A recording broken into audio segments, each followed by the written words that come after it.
जय जगन्नाथ नमस्कार आम पौराणिक भाषा यूट्यूब चैनल को आपण मानक स्वागत करुअछु। आसंतु पौराणिक कथारे शारदीय नवरात्रि उपलक्षे ब्रह्मपुरर अधिष्ठात्री देवी माँ बुढ़ी ठाकुराणीकर किछि रहस्यमय किंवदंती सह माँकर 2 वर्षर थरे हेउथवा यात्रा विषय जानिबा। आम ओडिशा रे विभिन्न प्रांतर रे विभिन्न देवी माने विभिन्न नाम रे पूजा पाउछंती। सेमानंक मध्यरे 10 महाविद्या स्वरूप रे माँ समलेई, मंगला, भगवती, सारला, हिंगुला, भट्टारिका, चर्चिका, तारा, बिरजा एवं तारिणींक नाम रे 10 महादेवी उपस्थित हुअन्ति। एतद व्यतीत प्रत्येक ग्रामर कल्याण पाई कल्याणदायिनी रूप रे अग्निदेवी माँ हिंगुला, बासेली, हाड़बाई, काकुड़ी खाई, झाड़ुआणी इत्यादि नाम रे असंख्य ग्रामदेवी माने ग्रामर शेष मुंडरे अस्वस्थ वृक्ष मूल रे विराजित होई पूजा पाउछंती। सेही ग्रामदेवी मानंक मध्यरु ब्रह्मपुर सहरर अधिष्ठात्री देवी ठाकुराणी देवी माँ बुढ़ी ठाकुराणी। माँ बुढ़ी ठाकुराणी ब्रह्मपुर ग्रामर ग्रामदेवी अधिष्ठात्री रक्षाकर्ता देवी अटंती। माँ बुढ़ी ठाकुराणीक उपरे सहरवासींकर सहित विभिन्न अंचलर बहु जनसाधारणଙ୍କର अगाध विश्वास रहिछि। माँଙ୍କ दयारु कृपारु ब्रह्मपुर सहर सदासर्वदा विपदमुक्त होई रहुछि। माँ बुढ़ी ठाकुराणीଙ୍କୁ ब्रह्मपुरर समस्त बासिंदा जाति धर्म वर्ण निर्विशेष समस्ते पूजा करिथांती। पूर्वरु माँଙ୍କ निकटरे बलि प्रथा थिला, किंतु परवर्ती समय रे ताहा परिवर्तन करा जाई माँଙ୍କ निकटरे लेंबु गोटाକୁ 2 फाळ करी बलि उद्देश्य उत्सर्ग करा जाउछि। अनादि कालरो प्रचलित किंवदंती अनुसार ब्रह्मपुर रे प्रति 2 वर्षरे थरे माँकर ठाकुराणी यात्रा अनुष्ठित होइथाए। एहाकू ठाकुराणी यात्रा भाव कहा जाए। एही समय रे ठाकुराणी निज बाप घर को आसीथांती। दास बेहेरा माँ ठाकुराणीकर बापा अटंती। माँकर निजर बासस्थान पुराणा ब्रह्मपुरर करण साहिरे थिबा बेले सेही स्थानरू माँ बुढ़ी ठाकुराणी माटी कुंड मध्यरे विराजित होई दास बेहेरा साई को आसीथांती। मानना अनुसारे दास बेहेरांकर पत्नी एवं घरर अन्यान्य नारी माने तथा मानसिक करिथिबा महिला माने मुंडरे माटी कलशरे पानी धरी शंख घंटा पटह काहाली प्रभृति वाद्ययंत्र ध्वनि रे मुखरित करी दास बेहेरा साई को आसीथांती।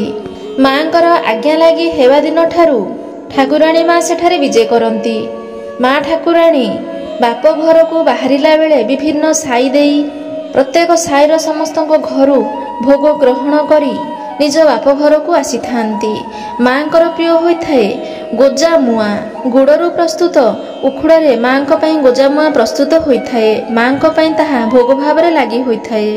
एहा सहित पणा नबात कदली क्षीर नड़िया पंचामृत इत्यादिर सम्मिश्रण रे भोग प्रस्तुत होइथाए। जो माने माँक निकटरे निर्जल रही मानसिक रखुचंदी माँ समस्त साई बुलिबा समय माँक सह निर्जल रही बुलिथांती। विश्वास जुग जुगरू रहिछि जे माँक निकटरे एही समय रे जे माने मानसिक रखिथांती माँ निहाती भावरे समस्त गुहारी शुणिथांती, मानसिक मध्य पूर्ण करिथांती। किंवदंती कहे माँ बुढ़ी ठाकुराणी 4 भौणी अटंती। माँ बुढ़ी ठाकुराणी, खंबेश्वरी, बुढ़ीराणी एवं रामचंडी। गंजाम जिलार 4टी स्थान रे एहांकर अधिष्ठान। माँ बुढ़ी ठाकुराणी ब्रह्मपुर रे, खंबेश्वरी आसिकारे, बुईराणी कविसूर्य नगर रे एवं माँ रामचंडी पुरुषोत्तमपुर रे निकट स्थान रे विराजित अटंती। माँ बुढ़ी ठाकुराणींकर आदिम उपासक थिले दास बेहेरा नामक जड़े डेरा अर्थात वस्त्र निर्माणकारी गोष्ठीर जड़े व्यक्ति। लोककथा अनुसार चैत्र मासर मंगलवार अंधार रात्रि रे दिने दास बेहेरा परिश्रा करिबा उद्देश्य रे बाहर को आसीथिबा बेले देखिले जड़े सुंदर 17-18 वर्ष झीटीए चुटी मुकुला रखी कला रंगर शाढ़ी पिंधि ठिया होई कांदुअछि। कांद शुणी दास बेहेरा झीटी पाखकू आसिले एवं पचारिले, झील तमर केउ गाँ, तम बापांक नाम कौन, एते राति रे एठी ठिया होई काहेकि कांदुछ। एहा शुणी माँ बुढ़ी ठाकुराणी उत्तर देले जे बाप घर जीवा पाई बाहरी थिली हेले ରାସ୍ତା ନ ପାଇବାରୁ ବାଟବଣା ହୋଇଯାଇଛି। ମୁଁ ଏବେ କରିବି କ'ଣ? ଏହା ଶୁଣି ଦାସ ବେହେରା ଉତ୍ତର ଦେଲେ, ଝିଅ ରାତି ପାହୁ ମୁଁ ତତେ ନେଇ ତୋ ବାପ ଘରେ ସକାଳେ ଛାଡ଼ିଦେବି। ତୁ ଆଜି ରାତି ଆମ ଘରେ ରହିଯା।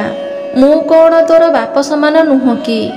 ଏହା ଶୁଣିବା ପରେ ଝିଅଟି କିଛି ନ କହି ନିକଟବର୍ତ୍ତୀ ଏକ ଛୋଟ ଜଙ୍ଗଲ ଆଡ଼କୁ ଚାଲିଲା।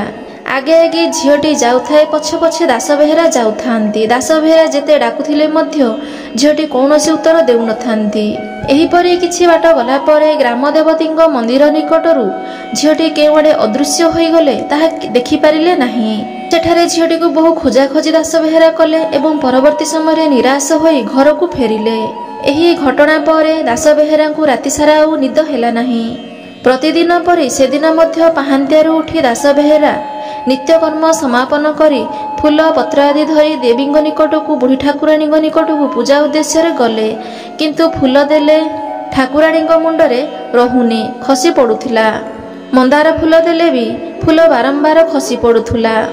ଏହା ଦେଖି ଦାସ ବେହେରା ମନ ଦୁଃଖରେ ଠାକୁରାଣୀଙ୍କ ପାଖରେ ଅଧ୍ୟାୟ ପଡ଼ିଲେ।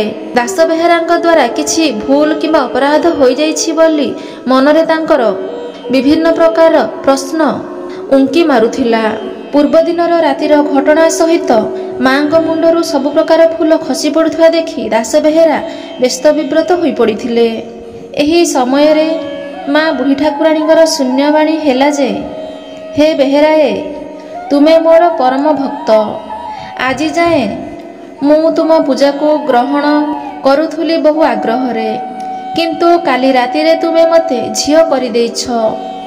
ତୁମେ ମୋର ବାପା, ତୁମଠାରୁ ମୁଁ ପୂଜା ଗ୍ରହଣ କରିପାରିବି ନାହିଁ।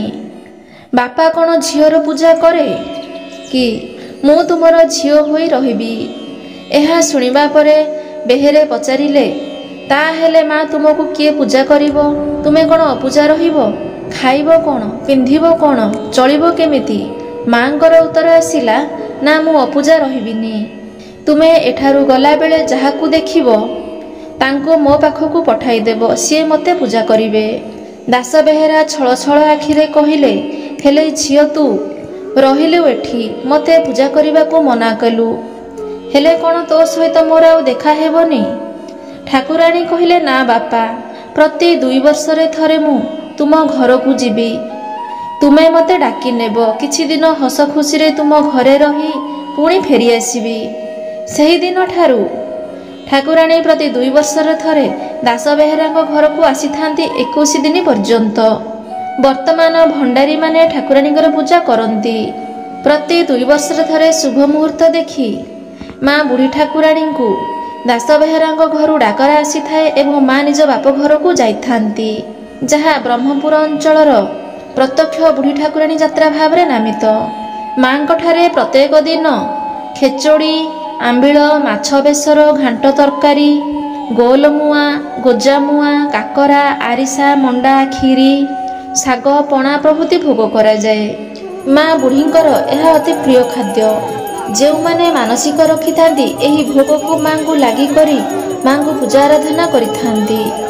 ଏ ଥିଲା ମା ବୁଢ଼ୀ ଠାକୁରାଣୀଙ୍କର ଦିବ୍ୟ ରହସ୍ୟମୟ ସୂଚନା। ଯଦି ଆପଣମାନଙ୍କୁ ଆମର ଏହି ସୂଚନାଟି ଭଲ ଲାଗିଥାଏ, ନିହାତି ଭିଡ଼ିଓଟିକୁ ଲାଇକ୍ କରିବେ, ସମସ୍ତଙ୍କ ପାଖକୁ ସେୟାର କରିବେ। ଏହିପରି କିଛି ଦିବ୍ୟ ଆଧ୍ୟାତ୍ମିକ ଭିଡ଼ିଓ ଦେଖିବା ପାଇଁ ନିହାତି ଆମ ଚ୍ୟାନେଲ ଗୋଟେ ସବସ୍କ୍ରାଇବ୍ କରନ୍ତୁ। ଜୟ ଜଗନ୍ନାଥ।